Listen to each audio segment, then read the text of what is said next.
Haunted jail. दोस्तों, अगर आप YouTube पर वीडियोस देखते हैं तो आप मिस्टर बीस्ट को तो जरूर जानते होंगे। इनफैक्ट आप ये भी जानते होंगे कि मिस्टर बीस्ट अपनी वीडियोस में अलग अलग चैलेंजेस करता है। लेकिन 2019 में अपने नए YouTube वीडियो के लिए दुनिया के टॉप यूट्यूबर मिस्टर बीस्ट उर्फ जिमी डोनाल्डसन ने सोचा कि इस बार कुछ अलग किया जाए। किसी वीराने जंगल या आइलैंड के बजाय मिस्टर बीस्ट ने डिसाइड किया कि वो इस बार अपने दोस्तों के साथ दुनिया की सबसे हॉन्टेड माने जाने वाली जगह जाएंगे और वहां वो अपनी टीम के साथ 24 घंटे बिताएंगे। Tariq, Chandler, Connor, Chris, Josh और जेक इस चैलेंज के लिए तैयार तो थे, लेकिन डरे हुए भी थे। उन्होंने गोस्ट हंटिंग का इक्विपमेंट जैसे EMF meter, infrared meter, night vision cameras, ढेर सारी बैटरीज, फ्लैशलाइट्स और वॉकी टॉकीज पैक किए और चल पड़े ओहायो स्टेट पेनिटेंशियरी, अमेरिका का ऐसा प्रिजन, एक ऐसी जेल जो सालों से बंद पड़ी है और जिसे लोग दुनिया की सबसे हॉन्टेड जगहों में से एक मानते हैं। जेल के अंदर घुसते ही उन्हें समझ आ गया कि लोग इस जगह को इतना डरावना क्यों कहते हैं। 2.5 लाख स्क्वायर फीट में फैला हुआ 6th फ्लोर का ये बड़ा सा प्रिजन 100 जेल सेल्स के साथ बेहद डरावना लग रहा था।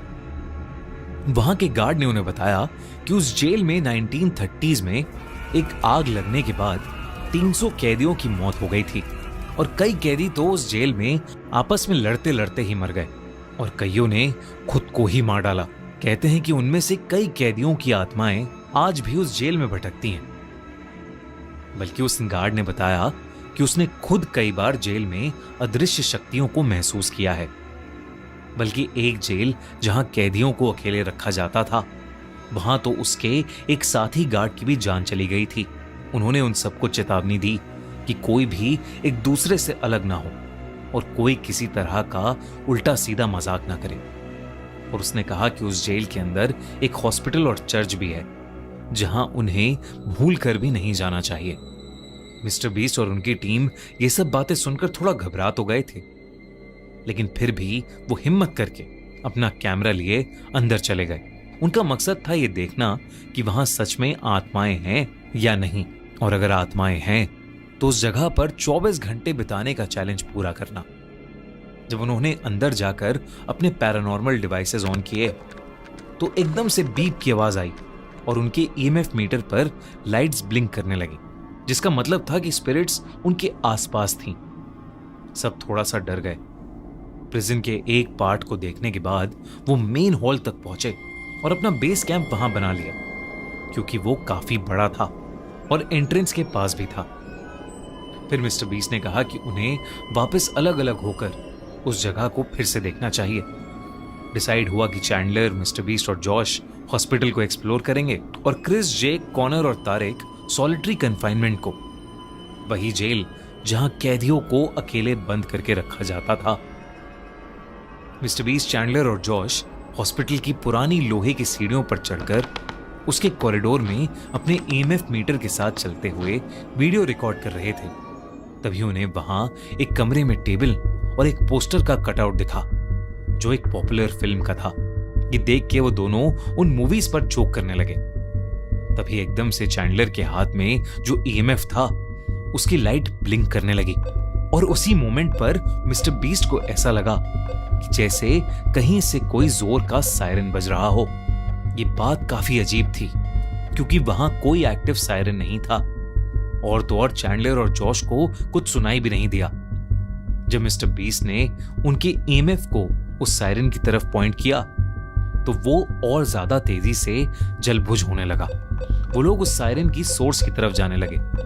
EMF मीटर और तेजी से ब्लिंक करने लगा था और एकदम से एक खुले कमरे के पास आकर EMF मीटर बिना रुके फ्लिकर करने लगा। जैसे ही मिस्टर बीस्ट ने कमरे के अंदर जाने की कोशिश की तो मिस्टर बीस्ट का सर भारी होने लगा, उसे चक्कर से आने लगे। इसलिए मिस्टर बीस्ट बाहर आ गया, पर मिस्टर बीस्ट को याद था कि सायरन की आवाज थोड़ा और पीछे से आई थी। वो उसकी तरफ बढ़ने लगा। उन तीनों को रियलाइज हुआ कि वो इतनी देर घूमने के बाद एक सर्कल में ही घूम रहे हैं, जो कि बहुत अनयूजुअल था क्योंकि उन्हें याद था कि वो बार बार एक दूसरा रास्ता ले रहे हैं। वहीं तारिक, क्रिस, जेक और कॉनर सॉलिटरी कन्फाइनमेंट ब्लॉक के अंदर थे। ये वो जगह थी जहां कैदियों को बिना पानी और खाने के अकेले तड़पता हुआ छोड़ दिया जाता था। वो लोग नाइट विजन इंफ्रारेड कैमरा लेकर एक हॉन्टेड हॉटस्पॉट पर पहुंचे, जहां उन्होंने गार्ड से उन आत्माओं को किसी को नोचने और एक गार्ड को जान से मारने की कहानी सुनी थी। एकदम से क्रिस का सर भारी होने लगा और उसे सांस लेने में तकलीफ होने लगी। जेक, जो उस कमरे की डरावनी चीजों को देख रहा था, अचानक से जोरों से चिल्लाने लगा। जेक को वहां एक अजीब सा काला साया दिख रहा था जो उसकी तरफ ही आ रहा था। जब बाकी दोनों जेक की चीखें सुनकर उसकी तरफ मुड़े तो उन्हें भी वो साया अपने पास आता हुआ नजर आया, लेकिन फिर अचानक ही वो हवा में कहीं गायब हो गया। उन लोगों ने आपस में जब उस साये के बारे में डिस्कस किया तो तीनों बहुत घबरा गए। तभी जेक को महसूस हुआ कि उसके बगल में खड़ा कोई सांसें भर रहा है, लेकिन वहां कोई भी नहीं था। और फिर अचानक से वो काला साया उनके ठीक सामने आ खड़ा हुआ और उसे देखते ही वो तीनों चिल्लाते हुए वहां से भागे और वॉकी टॉकीज पर अपनी टीम को डरते हुए ये बात बताने लगे। मिस्टर बीस्ट, चैंडलर और जॉश ने उनकी बातें सुनी, लेकिन उन्हें लगा कि वो लोग मिस्टर बीस्ट के साथ कोई प्रैंक कर रहे हैं और उन्हें डराने की कोशिश कर रहे हैं। पर फिर उनके बीच में बात करते करते ही उस वॉकी टॉकी से एक बहुत ही ज्यादा अजीब सी आवाज सुनाई दी और वॉकी टॉकी बंद हो गया। उस जेल में एक पुराना चर्च भी बना हुआ था। मिस्टर बीस्ट ने सोचा कि अब वो बस उस चर्च को देखेंगे और उस जगह से निकल जाएंगे, क्योंकि अब मिस्टर बीस्ट को अपने दोस्तों की भी थोड़ी चिंता हो रही थी। वो चर्च पहले एग्जीक्यूशन हॉल हुआ करता था, मतलब एक ऐसी जगह जहां लोगों को फांसी देकर मारा जाता था। कहते हैं कि उनमें से कई लोग जिनकी फांसी हुई है, उनकी आत्माएं आज भी उस चर्च के एरिया में भटकती हैं। मिस्टर बीस्ट वहां प्रीस्ट की एक्टिंग करते हुए चैंडलर को सीट पर बिठाकर उसे वहां आने के लिए थैंक यू कहकर उस जगह को हॉन्टेड होने की बात करने लगा। तभी एकदम से उसका वॉकी फिर से बजने लगा, लेकिन वॉकी टॉकी पर इस बार क्रिस उसकी लोकेशन पूछ रहा था।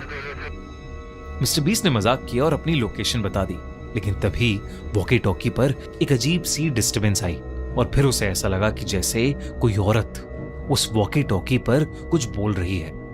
जब उन तीनों ने ध्यान से सुना तो उस वॉकी टॉकी से एक औरत के बोलने की आवाज आई, इट्स रेनिंग आउटसाइड, यानी बाहर बारिश हो रही है। और यह आवाज उन तीनों को नॉर्मल औरत की नहीं लग रही थी, बल्कि बेहद डरावनी लग रही थी।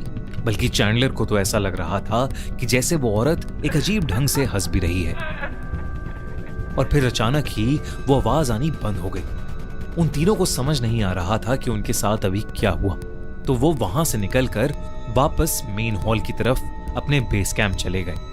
लेकिन तभी उन्होंने नोटिस किया कि बाहर तेज बारिश शुरू हो गई है और बिजली कड़कने की आवाजें भी आ रही हैं। चैंडलर और जॉश तो काफी डर गए थे, लेकिन मिस्टर बीस्ट को ये सब देखकर मजा आ रहा था और मिस्टर बीस्ट के दिमाग में कुछ और ही चल रहा था।